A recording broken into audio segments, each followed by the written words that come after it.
அனைவருக்கும் வணக்கம். என் பெயர் தேப்பு ஆராதனா.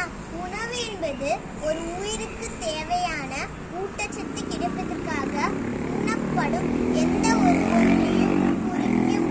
உணவு தாவரங்கள் மற்றும் விலங்கிடமிருந்து நமக்கு கிடைக்கிறது. உணவு உயிரினங்களின் உடல் வளர்ச்சிக்கும் உயிர் வாழ தேவையான ஆற்றலையும் வழங்குகிறது.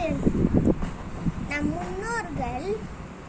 முன்னோர்கள் உணவை இனிப்பு, கசப்பு, உவர்ப்பு,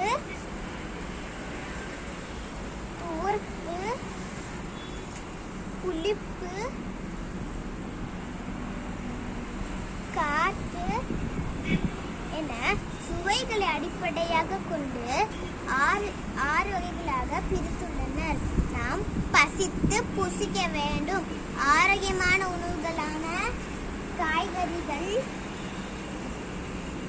பழங்கள், கீரைகள் போன்ற உணவுப் பொருட்களை நாம் சரியான விகிதத்தில் சரியான நேரத்தில் நாம் உட்கொண்டு ஆரோக்கியமாக வாழ்வோம். பணம் சம்பாதிக்க 1000 வழி இருக்கிறது. ஆனால் உணவு சம்பாதிக்க உழவு தொழில் மட்டும்தான் இருக்கிறது என்று நினைவில் வைப்போம். உழவு தொழில் காப்போம், உலகை காப்போம். நன்றி.